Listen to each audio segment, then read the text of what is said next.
Hi everyone, this is Dr. Konstantin, a facial plastic surgeon and a facelift expert, and we're going to talk today about traveling for a facelift. And this is a very common situation when people go to another state or to another country to get a facelift done because for, multiple reasons. The best facelift surgeons tend to be concentrated in just certain areas, and really around the United States there might be 3 or 4 such areas where a good facelift surgeons would practice.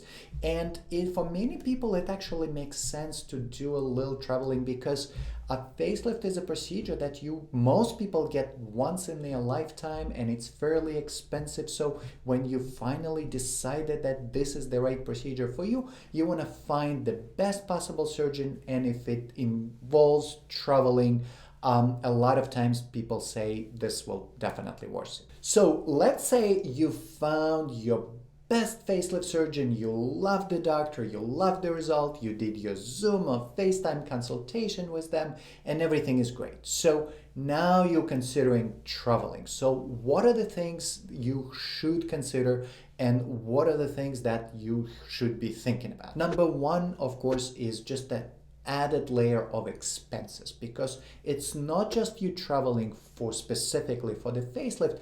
Most likely you're going to spend some time around that area where you're getting your facelift. For example, we tell our patients that you have to spend at least a week in New York, so we make sure that everything heals and we can take the stitches, and only after that you can fly back home.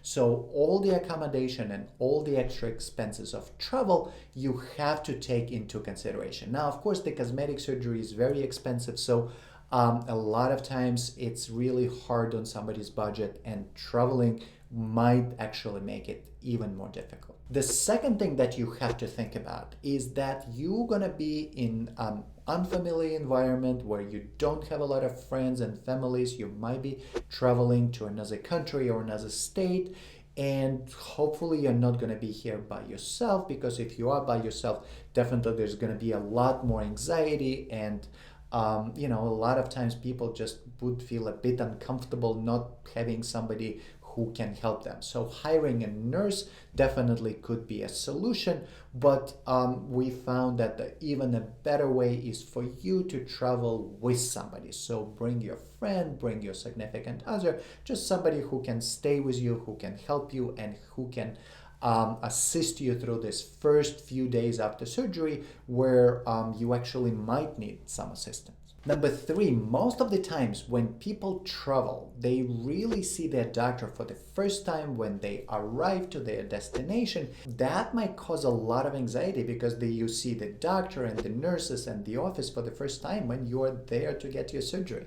So if your travel plans allow, we always recommend for patients, maybe come a day earlier, come in for in-person consultation, just look around, make sure you're comfortable here, make sure that the doctor is actually somebody that you're comfortable with and you still trust. And this will give you just a bit of extra time so you can sleep on it. And if something doesn't seem right, you can still change your plans, and you can still cancel your procedure. And number four, when you get your surgery done somewhere abroad or somewhere away from where you live, you might need to think about the local doctors who would be able to do, if necessary, some procedures for you. Because most of the facelift, I can tell you, they heal beautifully well and really don't require any kind of additional treatments.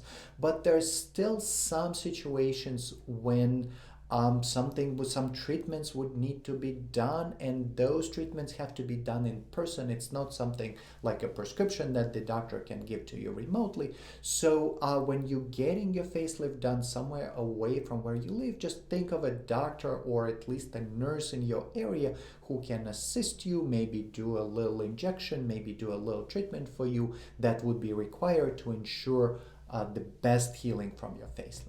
So in conclusion, is it worth it to get a facelift done somewhere else? I think yes, because if you live in an area where there is no plastic surgeons around you with a good experience with facelifts, who specialize in facelifts, it would be definitely worth it to go somewhere where you know you're going to get a great result. It definitely could be more expensive, it could be inconvenient, and there's a lot more anxiety involved with this kind of decision making and traveling, because you just have to arrange everything and think of so many things. But most of my patients who come here for a facelift from as far as Indonesia or Australia or other parts of the world, I love having a Zoom talks with them 2 months after. They say, oh, absolutely, I had such a wonderful experience and I love my results. So I hope that when you guys travel for your facelift, you say the same 2 months after the facelift when you look in the mirror and you see your results.